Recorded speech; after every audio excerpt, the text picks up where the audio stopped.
is going on, YouTube? Hope you've been good. I know it's been such a long time I haven't made a video, and that's because of two things mainly. One, it's been very cold, and if you know me, I mean, if you watch this video, some of you may know me personally, but I am not a big fan of the cold weather, and I've just used that opportunity to just hunker down and just work, and I've been busy anyway, so I just thought, you know what, this might just be the time to just, you know, relax for a little bit and just enjoy the area as much as I can while I can. So today is actually one of the, you know, warmer days. It's like 60 degrees today, and it's the first time since it's been this warm since I've been in Albania. I mean, the sun is out, it's shining bright, and it doesn't get as dark as it used to, so I'm just really happy about that. So right now it's the New Year's 2022, and I haven't got a haircut in probably 2 months, so I'm probably gonna go find a barber now because everything has been closed down since the 31st of December, and I actually had a very rough time spending New Year here in Vlora, especially December 31st until January 1st.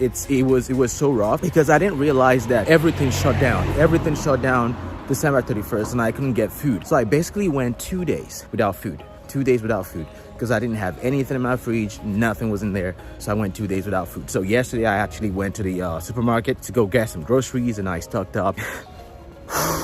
Slow the fuck down. So I made me some food, and now I'm out today trying to go get a haircut. I am now around Lungomar in Vlora. Gonna go find a barber, and I will talk to you when I get there, if I can. Let's see.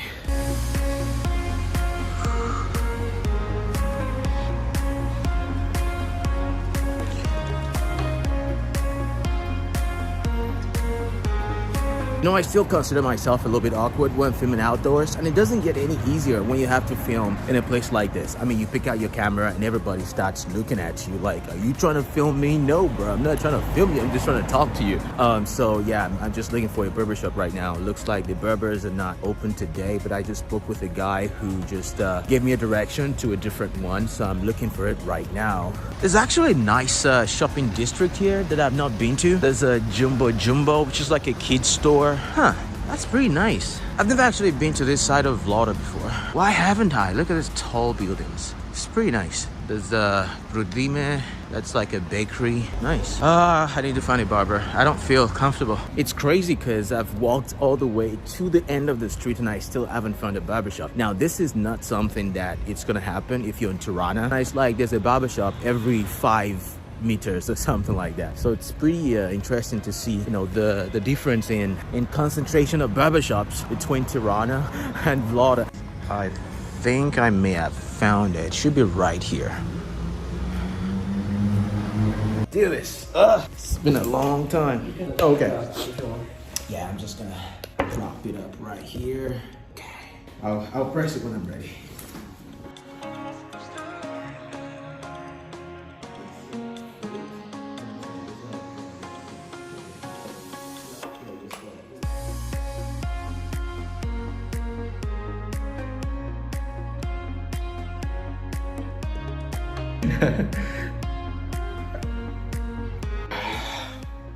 Alright, so there you go. This is probably the most attention to detail anyone has paid to my hair in a very long time. And my guy here, Christian, is the guy to contact you in Vlora. You wanna, you know, do a haircut. I mean, if he can get my hair right, he can definitely get yours right. I'm pretty sure it doesn't have a lot of, you know, people like me coming here every day coming to get a haircut. So if you're ever in here, make sure you check him out. I'm gonna link him in the description down below.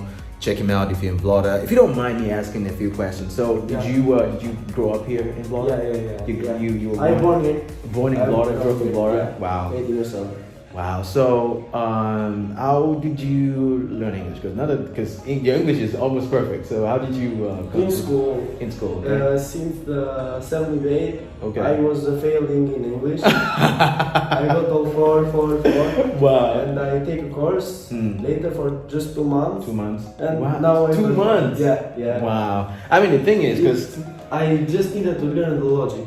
Ah, okay. And then, you know, movies and other things. I enjoyed it. Wow, that's all, because a lot of people that I've met here who speak like almost perfect English, either they were born outside of Albania, grew up in Italy, Germany, London, or whatever. But it's always nice to have someone you can talk to, someone who speaks English, and understand each other pretty much. So I'll link him down in the description. Go check him out. And yeah, man, it was a pleasure. Thank you. Thank you. Yep. Right, so I can officially say that my mission is accomplished. I got a barber to do my haircut and I'm feeling fresh. Now I can walk around without having my hat on, which is something I've always wanted to do. So I'm gonna head over to Muliri, which is just across the road from me, and I'm gonna get a coffee, try to see if I can get some work done on my computer, and yeah, we'll see what happens from there.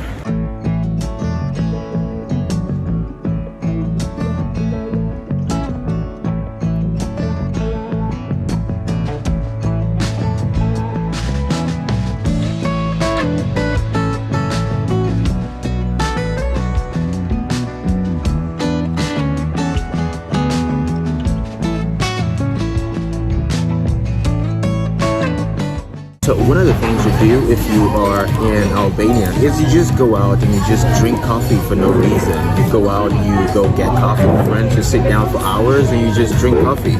So right now I have my cafe latte with my chocolate muffin, which is my go-to when I come here. They pretty much know me by now. They know what I get, they know what I always like to have, so they just don't ask me anymore. So yeah, if you are in Vlora, Muliri is like one of my favorite places here, so you can just come here. The vibe is right, it's just bopping every single time, the music is good, and yeah, you should definitely check it out when you're here.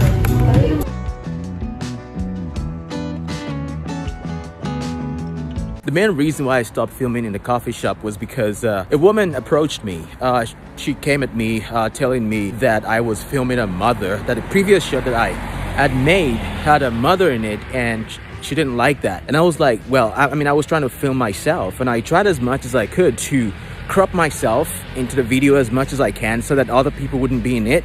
And she was like, no, this is Albania, we don't do that here, we don't film in public. First of all, you asked me if I spoke French. You said, you speak French? I mean, the audacity. Assuming, I mean, why would you assume every person speaks French? Is it because I'm melanated? Anyway, I'm not trying to say that Albanians are racist or anything, but my experience here has just been a reinforcement of that fact. And a lot of people have told me that. It's not like they willingly want to be that way, but they're just not open-minded enough. In fact, I was just having a conversation with the barber, with the guy that did my hair today, and he told me the same thing, and my experiences that I've had here has just reinforced that idea even more. So if you are a melanated person, dark skin, you come into Albania, you need to keep that in mind. It's gonna be, sometimes you're gonna have experiences like this and it's gonna be very different, so always keep that in mind. And that just made me want to hey I just made me want to stop. How you doing? Some guys just yelled at me here. I think they want to talk. I'm just gonna walk over there, see what's gonna happen, hopefully. I'm from the US. Yes, sir. That's nice. Which state? Washington. Happy New Year, bro. Huh? Happy New Year. Well, that went okay. So those guys just shouted at me across the street, walked up to them, asked me where I'm from, asked me if I smoke weed. Obviously I don't. So yeah, I mean, that's nice. Honestly, that just made me feel a lot better. Again, you're just in it firsthand. It doesn't mean that everyone you see around here is racist. They just, some of them are just not open-minded. I was talking to this girl the other day and we're just chatting, and I was like, have you ever dated a black person? And she was like, she had the conversation with her mother the other day, and she told her mother that she might end up with a black person, and her mother said, I will kill you. That was like literally what the mother told her, and she was trying to convince the mother that it's okay, blah blah blah. So the older generation might have a little bit more different ideas than the younger generation. So that's just all I'm trying to say. Anyways, I think it's still a good day, so let's be kind to each other. All right. So let's just end this video on a positive note, right? So I've been here for about what now, almost 7 weeks, and my experience has been nothing but positive. But you know, stuff like this happens all the time. It doesn't matter how careful you are or how nice you are to people. You're just gonna find, you know, some people who just, you know, makes your trip a little bit sour. But that's not the whole point. The whole point is there's more positive than there are bad things happen to you. As you may have just have seen, I was having a bad experience. Then as I walked down the road, met a couple of guys who was just super nice and, you know, very they seemed very accommodating. So that's just the reality of everyday life. Not every day is Instagram worthy. We just always post our highlight reels online, and that's all most people see all the time. But if you're traveling, these are some of the things that you will be experiencing. Anyways, I hope this video has been enjoyable. If it has, make sure you subscribe, like this video, and also drop me a comment. Let me know where you are and if you'd like to connect someday. My name is Daniel, and I'll see you in the next video.